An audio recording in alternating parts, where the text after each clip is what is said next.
Bendiciones de lo alto para cada uno de ustedes. Amén o ay, ay, ay.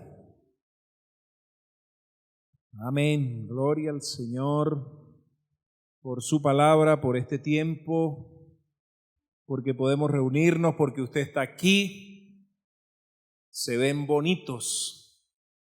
Hoy continuamos hablando de esta serie que inicié el domingo pasado, que lleva por título Bienaventuranzas. Así es el tema, pues, de esta serie. Bienaventuranzas, el camino más seguro. ¿Cuál es el camino más seguro para ir a no sé dónde? Por aquí. Nosotros preguntamos el día que fuimos a San Pedro. Salimos con un sol radiante y cuando comenzamos a adentrarnos me di cuenta que me estaba metiendo en un problema grande porque hay mucho barro en la carretera y el carro no es 4x4, los cauchos están muy lisos y yo dije, de regreso no puedo, de regreso no salgo ni de broma. Así que pregunté, ¿cuál es el camino mejor? Y me dijeron, para ese tipo de cauchos tiene que irse por La Palma y bajar por la Laguna de García. Una vuelta enorme, pero era el camino mejor. Juan Andrés y Hanna estaban contentos, felices. Me hicieron recordar, yo no les dije porque estaba muy nervioso, porque el carro iba de lado a lado bailando entre el barro. Me hizo acordar que una vez esta carretera subiendo a San José no era asfaltada ni siquiera de aquí de La Vega, nada. Y en esta subida donde está la caña siempre se hacía muchísimo barro y nosotros subíamos en la línea y esos Toyotas enmochados 4x4 iban de cuneta a cuneta y mamá se agarraba de ese asiento y yo feliz y contento porque iba para un lado y para el otro. Así iba Hanna y Juan ese día. Yo les decía, déjenme concentrar, necesito concentrarme. Mi temor era que el carro no saliera y que tuviera que regresarme y de allá para acá tampoco iba a haber salida porque hay unos pasos bastante malos. ¿Cuál es el camino mejor? El camino mejor son las bienaventuranzas que aparecen en la Escritura, en la Biblia, llamadas el Sermón del Monte, registradas en el capítulo 5 y capítulo 6 de Mateo. ¿Capítulo qué? Capítulo 5 y capítulo 6 de Mateo encontramos las bienaventuranzas. Comenzamos a hablar de el versículo 3 el domingo pasado y hoy continuamos hablando de Mateo capítulo 5 y nos vamos a quedar en el versículo 3 hablando de este tema del Sermón del Monte. El versículo 3 dice, bienaventurados, de ahí viene el título, bienaventuranzas. Bienaventurados, que significa dichosos, afortunados, los pobres en espíritu. Esa palabra pobre, dijimos el domingo pasado que es como decir petaco, como decir petocoi. Petocoi es el nombre de el pobre en espíritu. Un pobre en espíritu es alguien que es dichoso, es alguien que es afortunado, es alguien que es bienaventurado. Bien. Hermanos, hoy quiero detenerme un poquito en este tema de las leyes. Una de las leyes, escúcheme, más turbantes. Una de las leyes, ahí está bien, una de las leyes más turbantes del Señor Jesús, una de las más desafiantes, escúcheme, y tiene que ver con lo que la mayoría de los humanos buscan. ¿Cuáles son las leyes más turbantes? ¿Cuáles son las leyes más desafiantes que el Señor Jesucristo dijo? Bueno, tiene que ver con lo que los seres humanos buscan, que tiene que ver con riqueza y prosperidad. Con riqueza y prosperidad. Dice un escritor lo siguiente, preste atención. Rara vez los gobiernos terrenales prohíben a sus ciudadanos que acumulen tesoros terrenales. Escúcheme, sígame con atención. Rara vez los gobernantes terrenales prohíben a sus ciudadanos que acumulen tesoros terrenales. No obstante, El gobierno de Jesús sí lo hace. ¿Me escuchó? Los gobiernos de la tierra no prohíben acumular tesoros, pero el gobierno de Jesús sí lo hace. Nuestro rey nos ha mandado. Mire lo que dice nuestro rey. ¿Quién es nuestro rey? El Señor Jesucristo. La fuerza dinámica, hermano, déjela quietecita. Déjela quietecita. Si se complica, lo llevamos al baño de caballeros y allá hay una ducha, lo bañamos con agua fría, ¿oyó? Eso es lo que podemos hacer, hermanos. Para eso dejamos esa ducha ahí también. Porque a veces ellos necesitan un baño con agua fría que los ayude a bajar los niveles. Entonces, hermanos, rara vez un gobierno aquí en la tierra nos prohíbe a nosotros acumular riquezas. No, todo lo contrario. A ellos les conviene porque luego entonces pueden cobrar impuestos. Pueden cobrar impuestos. Pero el gobierno de Jesús sí lo hace. Nuestro rey, mis amados, nos ha mandado lo siguiente: no os hagáis tesoros en la tierra, donde la polilla y el orín corrompen, y donde ladrones minan y hurtan. Por el contrario, haceos tesoros en el cielo, donde ni la polilla ni el orín corrompen, y donde ladrones no minan ni hurtan. Esa es la orden del Señor Jesucristo. Estamos hablando de un pobre en espíritu. Un pobre en espíritu. ¿Cómo? Puede usted preguntarse esta mañana, ¿cómo? ¿No puedo acumular tesoros aquí en la tierra? ¿Por qué no? ¿Por qué no puedo acumular tesoros aquí en la tierra? ¿Por qué no? ¿Qué sucede? Bueno, Jesús explica lo siguiente: porque donde esté vuestro tesoro, allí estará también vuestro corazón. Esa es la razón por la que usted y yo no podemos o no debemos acumular tesoros aquí en la tierra. Porque donde esté el tesoro, el corazón inmediatamente se va a desviar hacia ese tesoro y va como un imán a quedarse pegado ahí. Eso lo dice Mateo capítulo 6, versículo 21. Porque donde esté vuestro tesoro, allí estará también vuestro corazón.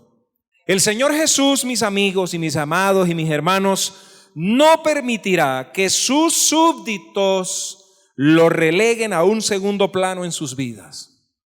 Usted y yo pertenecemos al reino de Dios. ¿Y cómo hizo usted para pertenecer al reino de Dios? El día que usted creyó en Jesucristo como único y suficiente Salvador. El día que Él limpió sus pecados. El día que Él lo compró con sangre. Usted fue trasladado del reino de las tinieblas al reino de la luz. Y ahora usted entonces, mi amigo, mi hermano, le pertenece al reino del Señor. Y si usted pertenece al reino del Señor, entonces usted está bajo un reinado. Y ese rey tiene órdenes. ¿Aló? Ese rey tiene leyes. Ese rey tiene un territorio y ese rey tiene súbditos. Entonces, si un rey gobierna y yo pertenezco a ese gobierno, una de las cosas que yo tengo que hacer es obedecer sus leyes. Y una de sus leyes dice: porque donde está vuestro tesoro, allí estará también vuestro corazón. Y el Señor no va a permitir, escúcheme bien, si ya usted ha sido comprado y usted le pertenece, Él no va a permitir, hay mucha distracción, hermano, hay muchísima distracción, es un poco difícil poder predicar así. Necesito que por favor los padres controlen los niños. Así es muy difícil, se distraen ustedes y me distraigo yo, hermanos. ¿Sí? Bien. ¿Dónde quedé? ¿Dónde nos fuimos? ¿Dónde nos fuimos, hermano? ¿Dónde estaba? ¿Ustedes se quedaron dónde? ¿Se quedaron que no debemos acumular riquezas? Bueno, volvemos aquí. Hermanos, estaba diciéndoles que el Señor Jesucristo no va a permitir por nada que sea relegado a un segundo plano o a un segundo lugar. Y usted pertenece al reino. Y el reino va a permitir que usted lo deje de segundo o lo deje de tercero. Y una de las cosas que nosotros buscamos en esta tierra tiene que ver riqueza y prosperidad. Estamos hablando de los pobres en espíritu. Otra vez, el reino de Dios no es diferente. Mire, hermanos, en el reino de Dios no es diferente a el reino aquí en la tierra.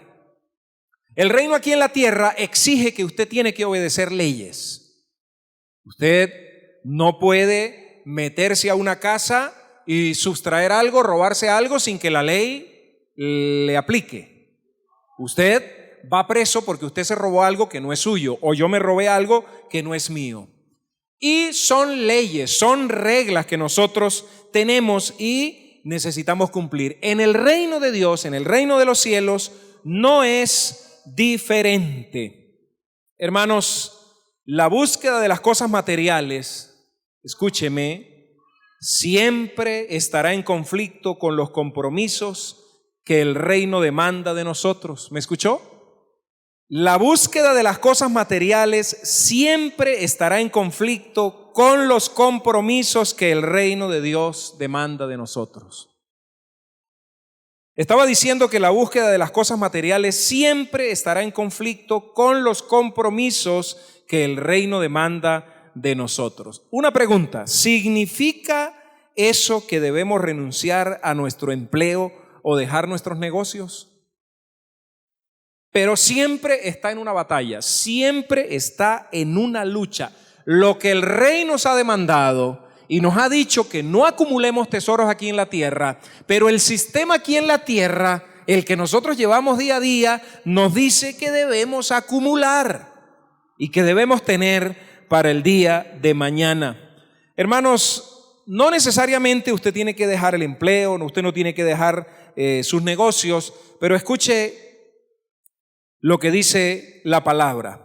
Por tanto os digo, eso está Daniel en Mateo 6, 25 en adelante. Sígame con atención, ya pasamos la página. No se queden con nuestro amigo. Volvamos aquí. Dice, por tanto os digo, no os afanéis por vuestra vida. ¿Qué habéis de comer o qué habéis de beber? Ni por vuestro cuerpo, ¿qué habéis de vestir? ¿No es la vida más que el alimento y el cuerpo más que el vestir? Mirad las aves del cielo, que no siembran, ni siegan, ni recogen en graneros, y vuestro Padre Celestial los alimenta. ¿No valéis vosotros mucho más que ellas? ¿Y quién de vosotros podrá, por mucho que se afane, añadir a su estatura un codo? Y por el vestido, ¿por qué os afanáis? Considerad los lirios del campo, cómo crecen, no trabajan ni hilan, pero os digo que ni aun Salomón con toda su gloria se vistió así como uno de ellos. Y si la hierba del campo, que es hoy y mañana, se echa en el horno, Dios la viste así, ¿no hará mucho más a vosotros, hombres de poca fe? No os afanéis pues diciendo, ¿qué comeremos? ¿O qué beberemos? ¿O qué vestiremos? Vosotros, hombres de poca fe, no os afanéis, pues, diciendo estas cosas. Pero vuestro Padre Celestial sabe que tenéis necesidad de todas estas cosas. Vuestro Padre Celestial sabe que tenéis necesidad de todas estas cosas. Mas buscad, lea conmigo, mas buscad primeramente el reino de Dios y su justicia, y todas estas cosas os serán añadidas. ¿Cuáles cosas van a ser añadidas? La comida y el vestido. ¿Por qué solamente la comida y el vestido? Porque es lo que el texto está diciendo.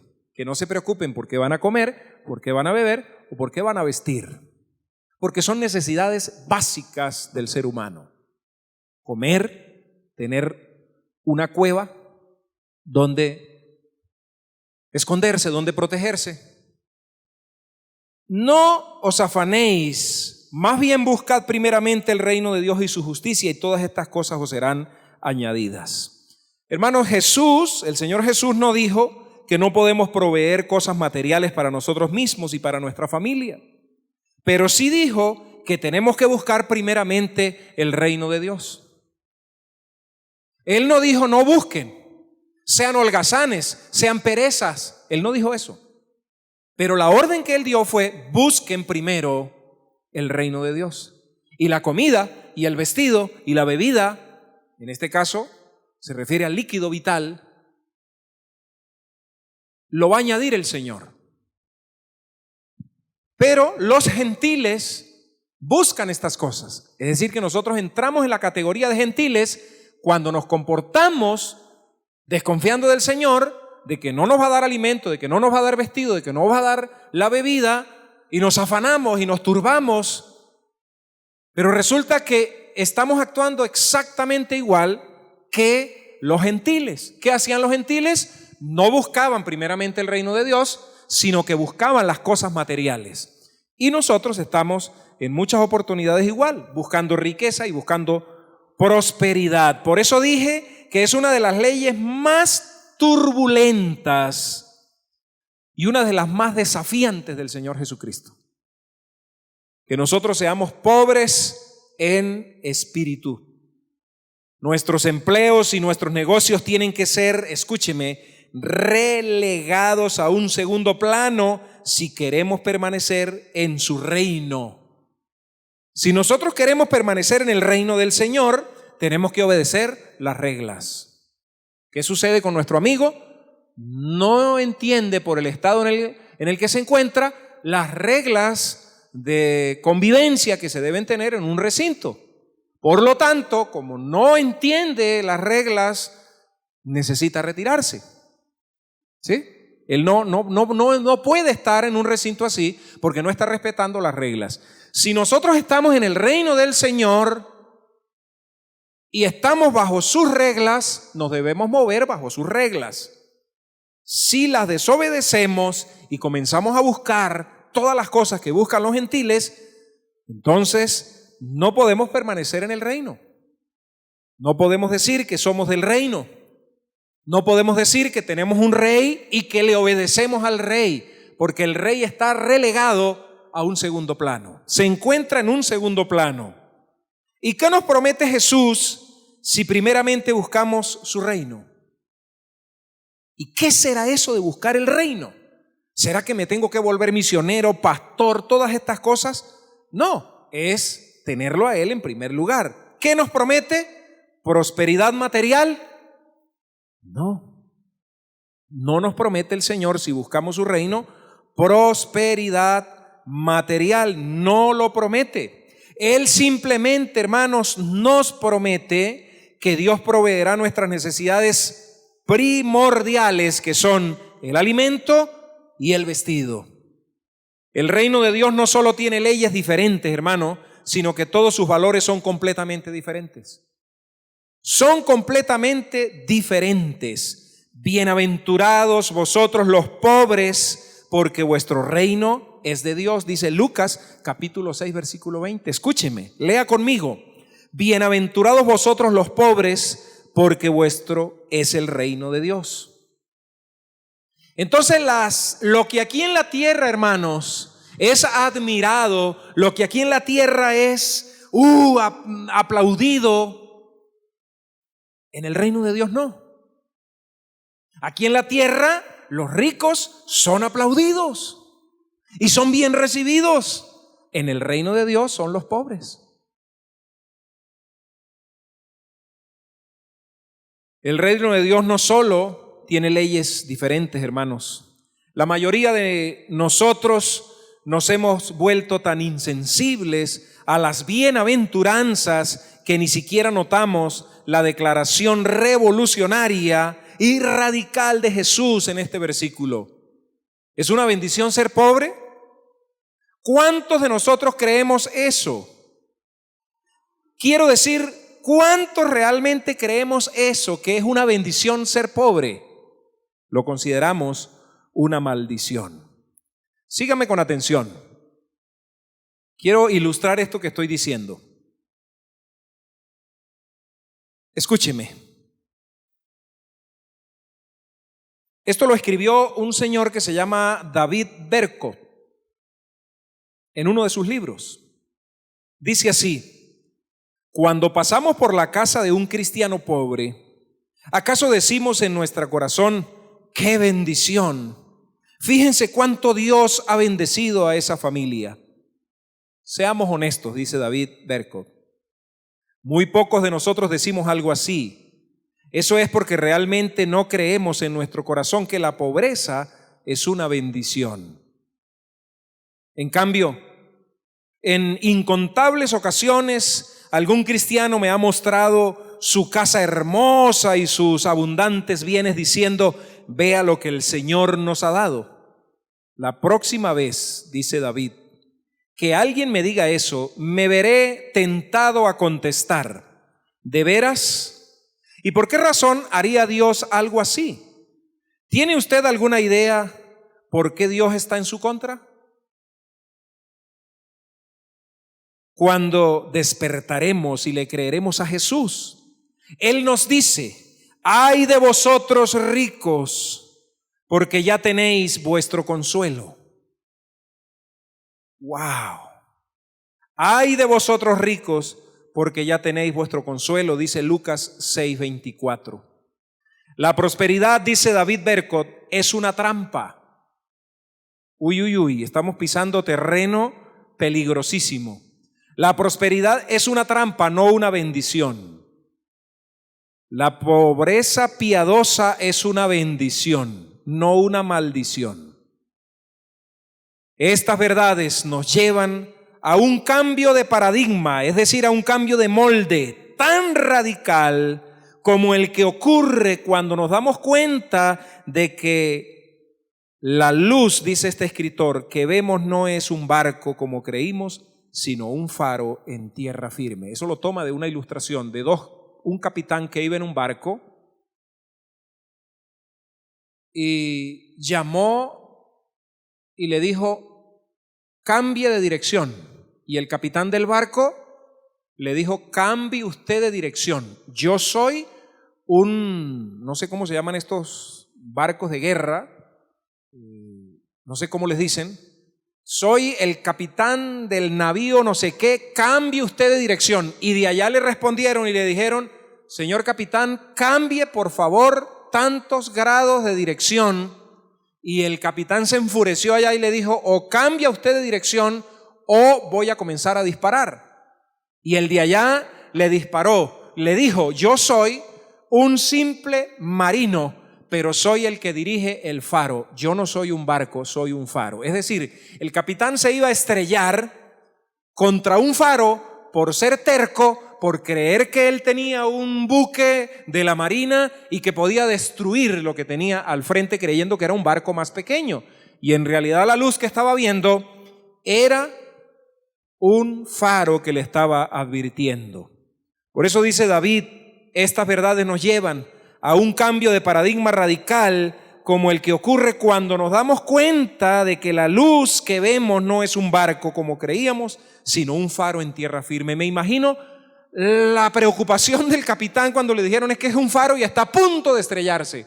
Entonces ahí sí, hermanos, el ser humano en esta tierra busca prosperidad, busca riquezas, y el Señor Jesucristo dijo, no busquen eso, porque se van a estrellar. Es una trampa que se pueden estrellar. La Biblia dice en 1 Timoteo capítulo 6, versículos 6 al 10. Hermanos, sígame con atención, porque no quiero, hermanos, que me vaya a malinterpretar. El Señor no está diciendo que en su reino Él aplaude los holgazanes, los perezas, los flojos. Él no está diciendo eso. Él lo que no aplaude es que usted no busque el reino a pesar de que es del reino, sino que busque las cosas materiales. Dice, pero gran ganancia es la piedad. Subraya esa palabra. Pero gran ganancia es la piedad acompañada de contentamiento. Piedad y contentamiento. Porque nada hemos traído a este mundo y sin duda nada podremos sacar. ¿Qué trajo usted a este mundo? Nada. ¿Qué va a sacar de este mundo? Nada. Y sin duda, sigue diciendo Pablo a Timoteo, nada podremos sacar. Así que teniendo sustento, teniendo abrigo, es lo mismo que el Señor está diciendo allá en Mateo capítulo 5. Es la misma bienaventuranza, ¿sí? Teniendo sustento y abrigo, estemos contentos con esto.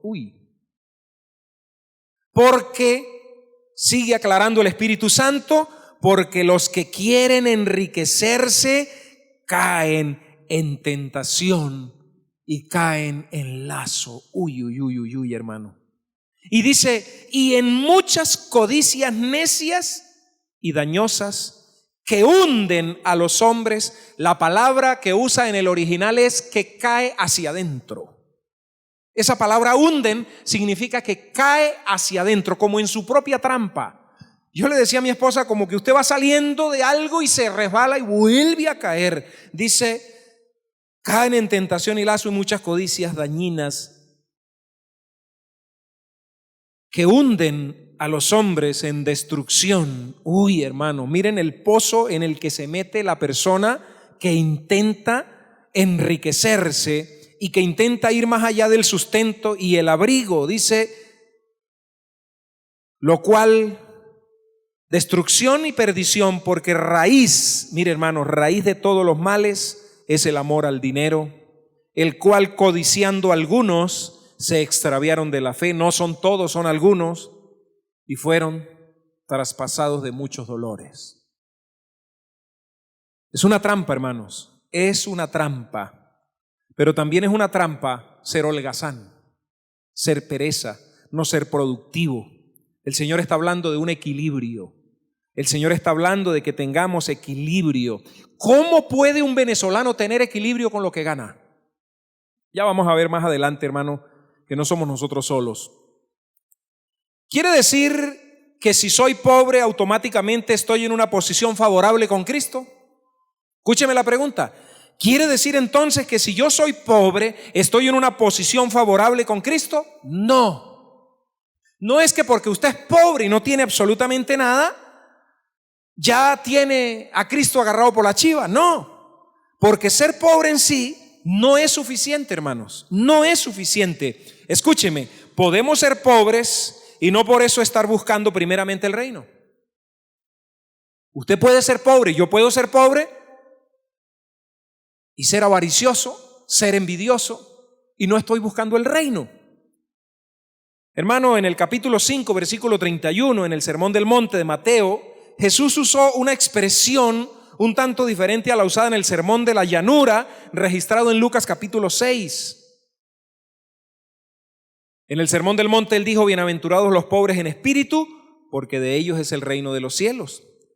Como dije el domingo pasado, la expresión de pobres en espíritu no se usa en ninguna otra parte de las Escrituras. Y muchos comentaristas o muchos expositores bíblicos dicen que ese pobre significa desalentado y humilde. Pero hubo un escritor de la primera época que se llamó Clemente de Alejandría, que interpretó de manera diferente. Él dice así, él entendía que Jesús estaba diciendo lo siguiente: bienaventurados los que son pobres de sus almas, es decir, aquellos que sin importar cuánto poseen, por favor, escúcheme, aquellos que sin importar cuánto poseen, sea mucho o poco, tienen sus almas desligadas de las cosas materiales. ¡Uy, qué nivel, hermanos! Eso es un pobre en espíritu. Puede tener muchísimo, pero está desligado de las cosas materiales. ¿Cómo me desligo si lo pierdo? ¿Cómo me voy a desligar yo de lo poquitico que tengo? ¿Y si lo pierdo? Pero el que tiene mucho dice, ¿cómo me desligo y si lo pierdo toda la vida trabajando? O sea, el que no busca primeramente el reino vive en una constante preocupación porque es él el que está cuidando. Pero cuando usted busca el reino, como dijo alguien que no sé quién lo dijo, ocúpate de las cosas de Dios y yo me ocuparé de las tuyas. Señor, no hay comida. Señor, no hay gasolina. Señor, no tengo cauchos. Señor, no tengo para el médico. Señor, aquí está. Entonces el Señor mira y dice, aprueben los recursos, porque Él está buscando primeramente el reino. Hermanos, el hecho es que una persona puede ser pobre en lo material, pero ser muy codiciosa en espíritu. De hecho, la gran mayoría de los pobres de este mundo no son pobres en espíritu. Así que el hecho de ser pobre no significa que ya tiene a Cristo aquí comiendo en la palma de la mano. No, hay que ser pobre pero de espíritu. Es decir, un alma que está desligada de las cosas materiales. Se fue, se fue. Dijo Job, sea el nombre del Señor bendito. Jehová dio, Jehová quitó. Eso se llama estar desligado de las cosas materiales. Y vaya que Job había perdido y bastante. El enfoque de sus almas no es el reino, sino las riquezas. Hermanos, ahorita vamos a ver una estadística aquí bien interesante. La pobreza de los mundanos no es algo que ellos escogen.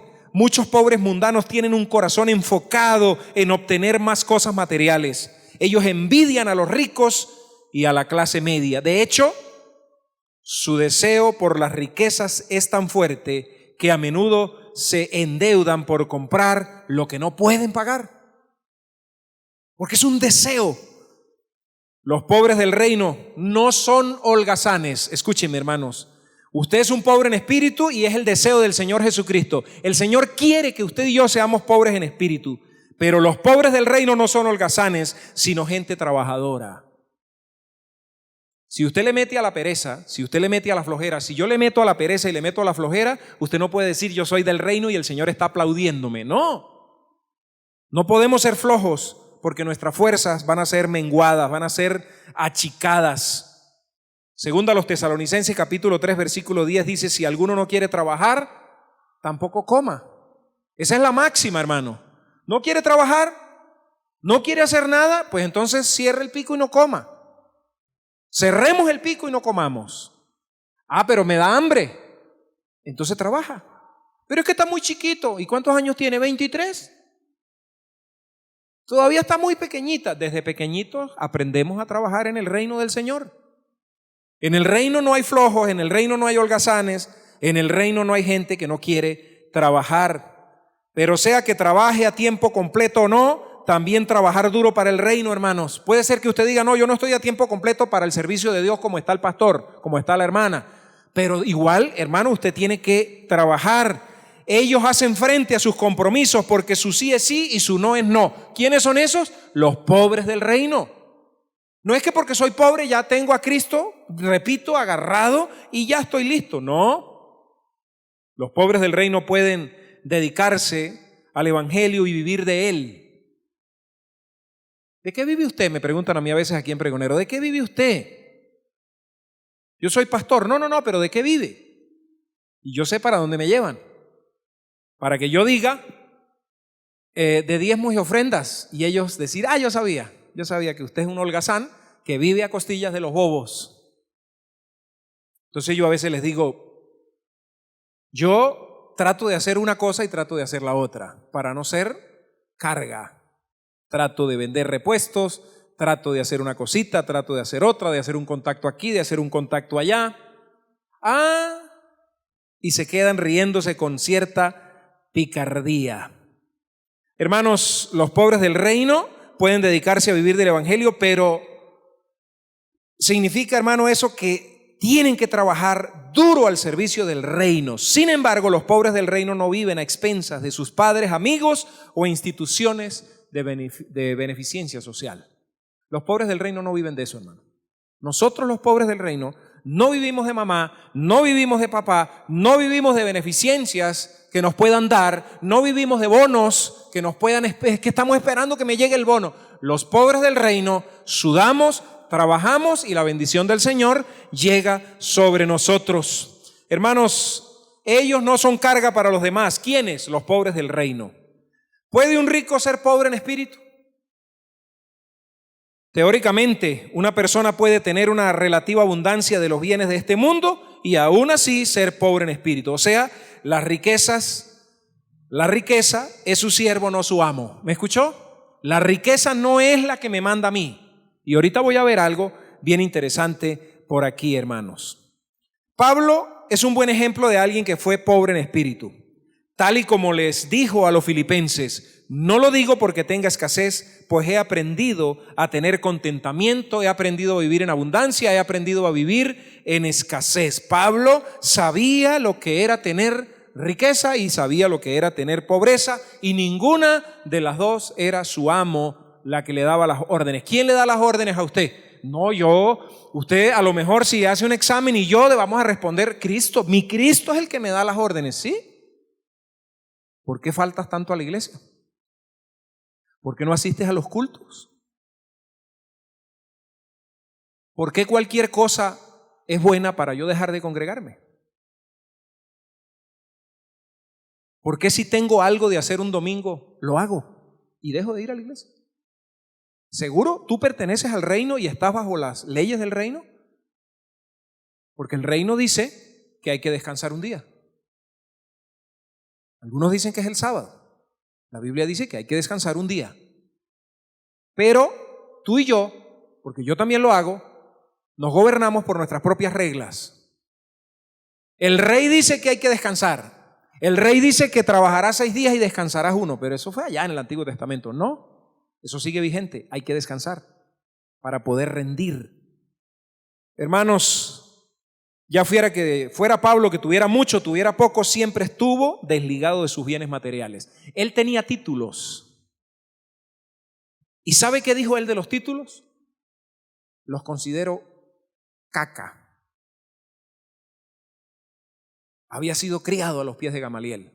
Sabía idiomas. Era ciudadano romano. Se había hecho ciudadano romano. Sabía vivir en pobreza. Sabía vivir en abundancia. Trabajaba con sus manos haciendo carpas para poder sustentarse. Y era un hombre reconocidísimo. Era un maestro. Y él dijo, mire, todas esas cosas las tengo como estiércol con tal de agradar a mi Cristo. Eso se llama un buen ejemplo de un pobre en espíritu. Como dijo Jesús, porque donde esté vuestro tesoro, allí estará también vuestro corazón. Si tenemos un tesoro aquí en la tierra, nuestro corazón estará en ese tesoro, hermano. No insista. Haga caso. Hagamos caso, hermanos. Donde esté el tesoro, allí va a estar el corazón. No se engañe a usted mismo. No diga yo domino esto, como el que está metido en el mundo de los vicios. Yo los domino. No, yo lo domino. No, hermano, haga caso a lo que el Señor está diciéndonos a todos en esta mañana.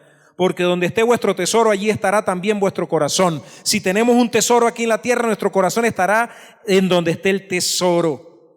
Estamos, hermanos, estaremos preocupados por mantenerlo, tendremos congoja por la idea de que pudiéramos perderlo. Por esa razón Jesús, el Señor Jesús, dijo en otra ocasión, es más fácil pasar un camello por el ojo de una aguja que entrar un rico en el reino de Dios. ¿Quién es un rico? Alguien que tiene demasiadas cosas.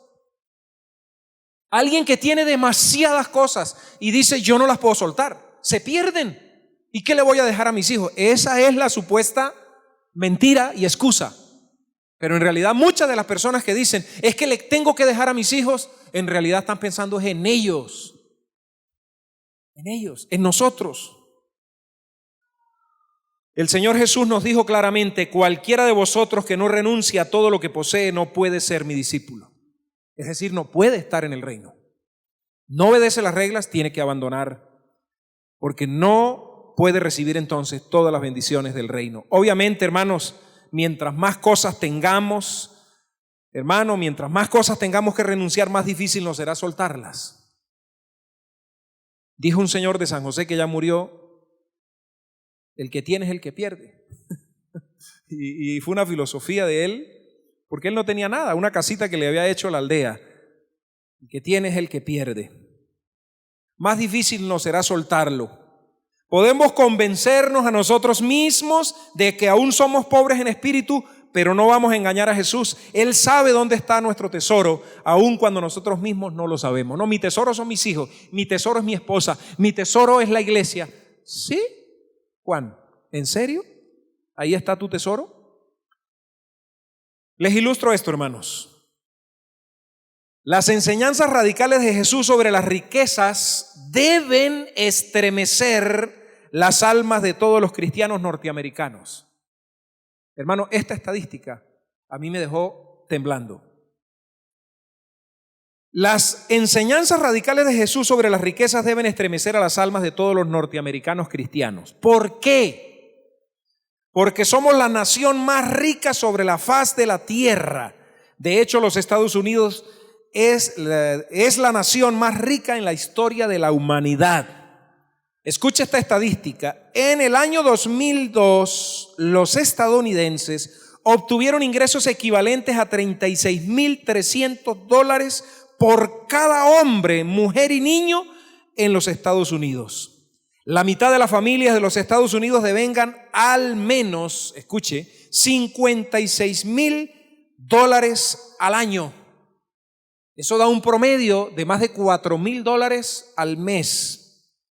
Sin embargo, la típica familia norteamericana no se considera particularmente rica, a pesar de que recibe estos ingresos. Eso se debe a que su nivel de vida, o más o menos el mismo que el de las otras familias a su alrededor. Más bien, los norteamericanos a menudo se quejan de cuán difíciles son los tiempos y se lamentan del dinero que les ingresa. Hablan del alza de los precios. No obstante, escuche, un solo viaje, lo que dice esta estadística, a un país del tercer mundo es suficiente para que un norteamericano abra sus ojos y se dé cuenta de la riqueza, de la inmensa riqueza que posee como nación. Nosotros los norteamericanos, dice el que escribe esta estadística, de verdad somos ricos, sea que lo admitamos o no. En la mayor parte del mundo, cualquier familia que perciba $56,000 al año sería considerada como una familia extremadamente rica. ¿Usted se imagina que le comiencen a ingresar $5,000 al mes ahorita?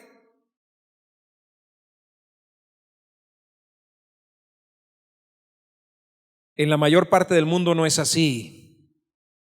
Sería considerada como una familia extremadamente rica. Un cambio en nuestro concepto de las riquezas, como mencionó en el ingreso per cápita de los Estados Unidos, solamente basta viajar a un país. Vamos a hablar, por ejemplo, a leer lo que él dice. Habla de Rumania. El ingreso per cápita es mayor de los Estados Unidos que el ingreso de Rumania. Es aproximadamente 2 veces mayor que el de Honduras. Él compara y dice que el ingreso de Rumania está muy por debajo, unos $6,800 al año en Rumania. Escúcheme, $6,800 al año que el ingreso per cápita del norteamericano. Sin embargo, el ingreso per cápita de Rumania es mayor que en la mayoría de los países del mundo. Es aproximadamente 2 veces mayor que el de Honduras, cuyo ingreso per cápita es de $2,600 al año. ¿Cuánto tenemos allá? 56,000. Y en Honduras, 2,600. Pero a su vez, el ingreso per cápita de Honduras es más de 2 veces mayor que el de Uganda, el cual solo es de $1,200 al año. Yo sé en qué está usted pensando.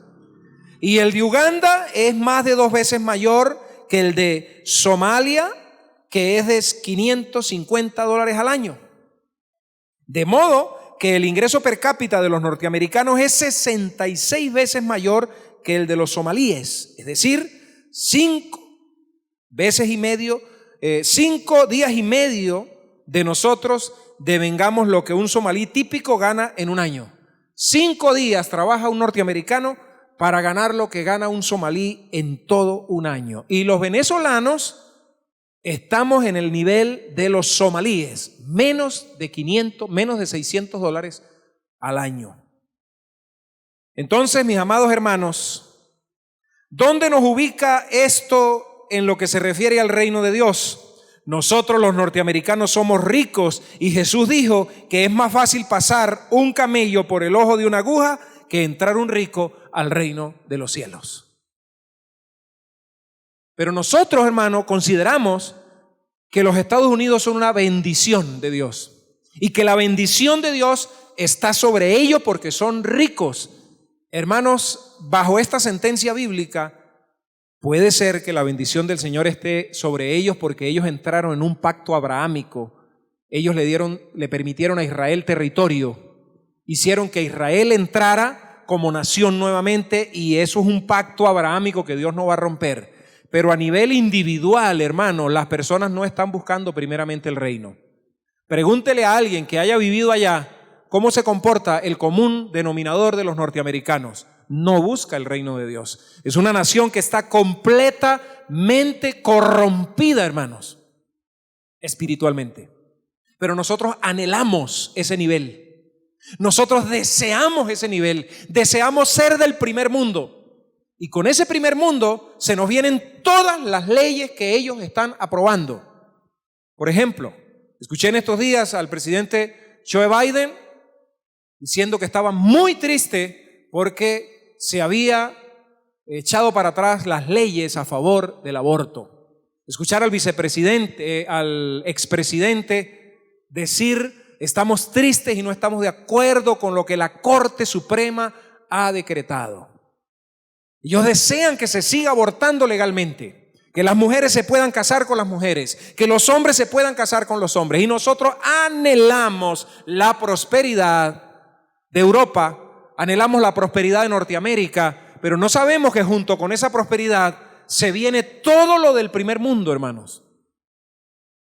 Nosotros anhelamos tener esos niveles. Cuando sus discípulos escucharon sus palabras sobre la dificultad de un rico para entrar en el reino, ellos se asombraron y preguntaron: ¿y quién puede entonces ser salvo? Eso está en Mateo 19, 25 al 26. Mirándolo, Jesús les dijo: para los hombres esto es imposible, mas para Dios todo es posible. Así que hay esperanza para los ricos gracias a la intervención de Dios. Pero debemos buscar primeramente el reino, hermanos. Debemos buscar primeramente el reino. Concluyo de esta manera.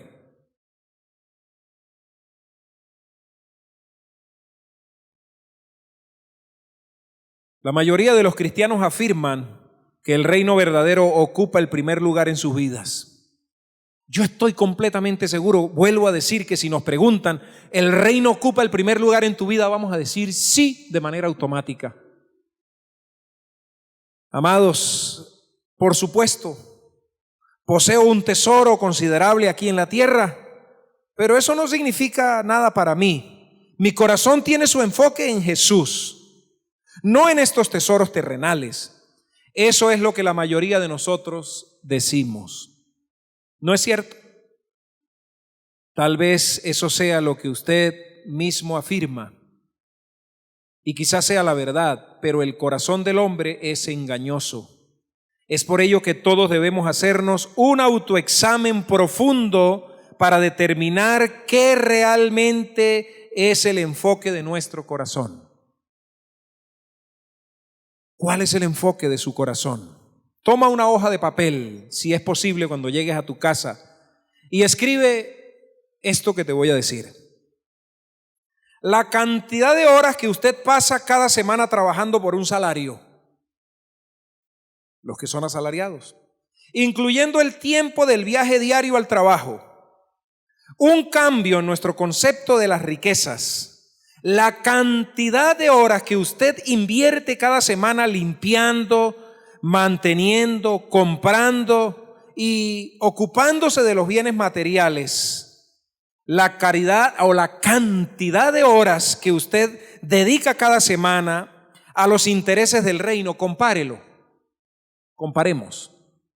La cantidad de horas que usted pasa con los intereses del reino, del rey, de su rey, de mi rey Jesucristo, y la cantidad de horas que usted pasa ocupado. Me refiero a actividades tales como testificar, visitar a los enfermos, alimentar y vestir a los pobres, el estudio de la Biblia, la oración, antorchas de Cristo, culto de oración, el compañerismo con otros y otras actividades destinadas a suplir las necesidades espirituales de su familia o extender el reino de Dios. ¿Cuántas horas pasa usted como iglesia, como hijo de Dios, en las cosas del reino? Y ahí, hermanos, al pasar la rayita, usted y yo nos vamos a dar cuenta que nuestros intereses no están en el reino. No están en el reino. ¿A quién dedica usted la mayor parte de su tiempo? ¿A quién dedica usted la mayor parte de su tiempo? Obviamente, un trabajo secular es necesario para satisfacer las necesidades de la vida, pero ¿creemos que podremos convencer a Jesús de que solo estamos trabajando para satisfacer las necesidades de la vida? Obviamente un trabajo es necesario, pero ¿vamos a convencer a Jesús con nuestros argumentos de que lo estamos haciendo para satisfacer las necesidades básicas de la vida, que es comida y es vestido? Y no para mantener el placentero estilo de vida norteamericano o vivir al mejor estilo de los europeos. ¿Qué tiene prioridad cuando hay un conflicto entre nuestros compromisos laborales y los del reino? ¿Qué tiene prioridad en su vida cuando hay un conflicto entre el reino y su trabajo? ¿A dónde usted inclina la balanza? ¿Al trabajo o al reino? No podemos engañar al Señor Jesucristo. ¿Será que nuestro trabajo nos deja demasiado cansados como para hacer algo de valor en el reino de Dios? ¿Será que usted sale de remate de su trabajo, que arrastrando las alas ya usted no puede ni siquiera ir a un culto de oración o a un culto de antorchas de Cristo? No, es que yo salgo demasiado agotado. Entonces, algo está sucediendo. ¿Requiere nuestro empleo que faltemos a la iglesia con frecuencia? Porque la iglesia es un día a la semana, 2 días a la semana. ¿Tu trabajo te está impidiendo venir a los cultos? ¿O tal vez las redes te han atrapado tanto que ya cuando te das cuenta, wow, se me pasó la hora del culto? ¿Será que nuestro trabajo nos deja demasiado cansados, agotados para hacer algo de valor? ¿Creemos nosotros que nuestro compromiso con el reino se encuentra al día si hablamos 10 minutos diarios con el Rey y su Padre? ¿Será que nuestro compromiso en el reino, orando un ratico en la noche, viniendo un ratico en la mañana, ya está cubierto? ¿Será que las leyes del Rey y los reglamentos establecidos en el reino dicen, sí, está aprobado? No podemos engañar al Señor. Bienaventurados los pobres en espíritu, porque de ellos es el reino de los cielos. Finalizo diciendo esto, hermanos. Se hizo una encuesta de la visión que tiene las ovejas acerca de lo que debe ser la iglesia. Y el 93% de los miembros de las iglesias a nivel mundial, 93% que se les preguntó ¿para qué existe la iglesia?, respondieron: para atender a mi familia y para atenderme a mí. 93% de las ovejas que se congregan en las iglesias del mundo dicen que el propósito de una iglesia es que los atiendan a ellos y a su familia. Al mismo número de personas también le preguntaron a los pastores de esas ovejas, ¿para qué existe la iglesia? Y el 90% de los pastores dijeron, la iglesia existe para ganar almas para Cristo, para ganar a los perdidos.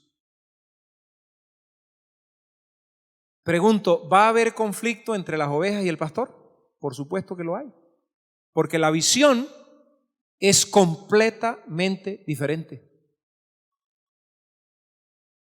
El rebaño piensa que la iglesia existe para que le atiendan a su familia y lo atiendan a él, para que el pastor brinque cuando usted lo necesita, tiene que estar ahí porque él es el pastor.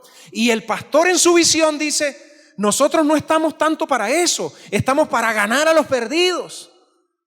Y las ovejas dicen, no, señor pastor. No, señor, usted está para mí y para mi familia. Yo leía la estadística y me eché para atrás en la silla. Y yo dije, estamos mal. ¿Andarán dos juntos sin estar de acuerdo? Hermano, la iglesia existe para ganar a los perdidos, para alabar y glorificar el nombre del Señor. Por supuesto, entre nosotros mismos nos cubrimos, nos protegemos, eso está tácito, hermano. Pongámonos de acuerdo con lo que el Señor nos está diciendo que hagamos. Y el Señor nos está diciendo, hermanos, que tenemos que ser pobres en espíritu, que tenemos que ser personas entregadas en las cosas materiales, poquito o mucho.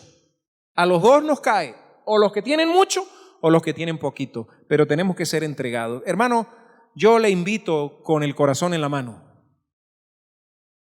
Con el corazón en la mano le invito a que revisemos cómo estamos actuando en el reino de Dios. Porque, hermano, este mundo es un barril sin fondo que nos atrapa, nos atrapa, nos atrapa, nos atrapa, nos atrapa y nos atrae. Por eso la Biblia dice que han caído, se han hundido, hermano. Es como un fango en el que usted saca un pie y entonces se entierra en el otro y usted dice, pero ¿cómo salgo de este bendito sistema mundial que me impulsa a mí a buscar lo que buscan los gentiles y a dejar de último el reino? Por eso leía la estadística, porque nosotros estamos, hermanos, por debajo de lo que ganan los somalíes. Eso es $1 y algo diario. Entonces los venezolanos dicen, nosotros somos pobres, pero no en espíritu, que es lo que el Señor nos está pidiendo. Y los que estamos en las iglesias, en un porcentaje muy alto, tampoco somos pobres en espíritu. Ni los de afuera buscan el reino, si es verdad que menos, porque no pertenecen, buscan es el reino de las tinieblas, como sucedió anoche aquí, buscan es el reino de las tinieblas. Pero los que estamos adentro, hermanos, distraídos por lo que este mundo nos presenta, afanados y turbados, buscamos también, hermanos, lo que buscan los gentiles. Ojo, no es pereza ni holgazanería, es cuestión de prioridades. Cuando usted se enfrente ante una situación en que o el reino de Dios o su trabajo, piénselo bien 2 veces, hermano. No diga de una, bueno, sí, yo dejo de ir a la iglesia o dejo de asistir a esa actividad o dejo de congregarme, no importa. Yo después voy y me congrego porque la iglesia está todo el tiempo ahí. Ojo, porque ese día que usted dejó de venir, se perdió una bendición. Ese día Dios tenía para usted algo preparado y usted lo soltó y lo dejó ir. Y usted dirá, claro, el pastor está ahí porque él es el pastor, tiene que estar ahí. No, hermano, yo no siempre fui pastor. Y si algo yo siempre valoré antes de ser pastor era el hecho de congregarme. Y caminaba para llegar a la iglesia. Y asistía a todos los cultos de oración, de vigilias, de ayunos, de evangelismo, de jóvenes. No iba a los de damas y a veces iba y les tocaba la guitarra. Entonces, hermanos, valoremos esto. Valoremos el hecho de que el reino del Señor tiene reglas y tenemos que respetarlas. Permítame orar para que el Señor nos fortalezca, hermanos, porque yo no pretendo ya que ya yo lo logré y que le estoy hablando porque, sí, yo ya lo logré. No, hermano, yo voy en el camino igual que ustedes. Pero el Señor ha puesto esto en nuestros corazones. Les pido estén de pie, por favor, para orar al Señor. Señor, en esta mañana estamos hablando de las bienaventuranzas, el camino mejor. De verdad, Señor, de verdad ayúdanos. Ayúdanos, Señor, porque yo pudiera decir en esta mañana, bueno, yo no soy rico, para mí no aplica. Pero resulta que en lo poco que yo tengo, tampoco busco el reino de primero. Señor, en este mundo hay personas muy ricas que son pobres en espíritu. Y hay pobres que son muy orgullosos en espíritu. Y tú lo que quieres con estas enseñanzas es que nosotros nos regulemos, que seamos humildes, porque nada trajimos a este mundo y nada nos llevaremos. Sí, Señor, ayúdanos a dejarle algo a nuestros hijos, pero ellos también tendrán que batallar y luchar por sus propias cosas. Porque generaciones que han tenido todo a la mano han generado generaciones que no sirven. generaciones que les ha tocado batallar y luchar para poder conseguir las cosas, han sacado generaciones batalladoras, luchadoras. Ayúdanos sí a dejarle algo a nuestros hijos, pero sobre todo ayúdanos a enseñarles a ellos que primero deben buscar el reino y que ellos vean en nosotros ese sermón a diario, que nos esforzamos por participar en todas las actividades de la iglesia, por visitar a los enfermos, por visitar a los presos, por alimentar al desvalido, por ayudar al necesitado. Eso es buscar el reino. No solamente es estar sentado en la iglesia un domingo en la mañana. El reino tiene muchas áreas en las cuales yo puedo servir. Señor, bendice a este rebaño, que no se sientan regañados, sino que se sientan, Señor, que tú les estás hablando, que tu Espíritu Santo les está hablando, que somos tal vez la última generación que está viendo el cumplimiento de las señales, que tal vez somos la última generación que ha salido a pescar a los perdidos. Y reprendemos al enemigo, al diablo, que nos quiere engatusar, que nos quiere engañar, que nos quiere presentar falsedades. Repréndelo con tu autoridad y con tu poder. Ayúdanos, Señor, como venezolanos, como hijos tuyos, a confiar en ti, en tu provisión y en tu cuidado. Señor, queremos ser pobres en espíritu, queremos ser personas desligadas de las cosas materiales. No malos administradores ni malos mayordomos, pero sí desprendidos de las cosas materiales, Señor. Porque nada trajimos y nada nos llevaremos.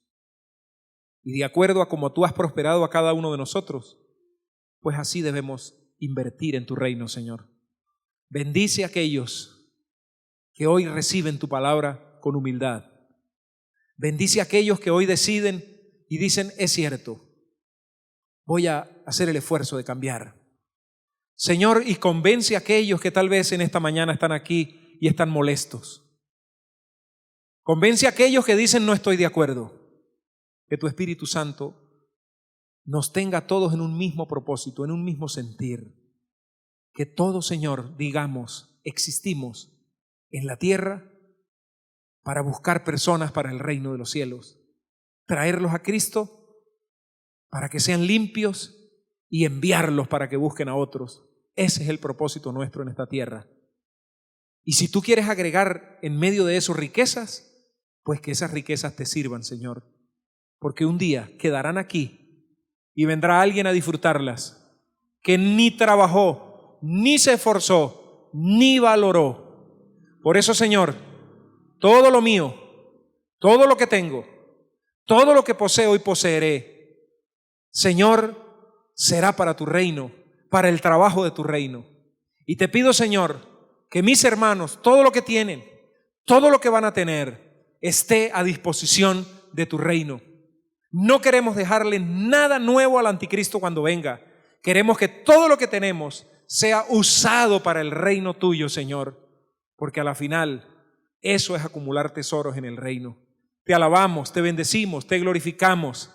Ayúdanos, Señor. Esta semana está en tus manos. En el nombre de Jesucristo. Amén y amén.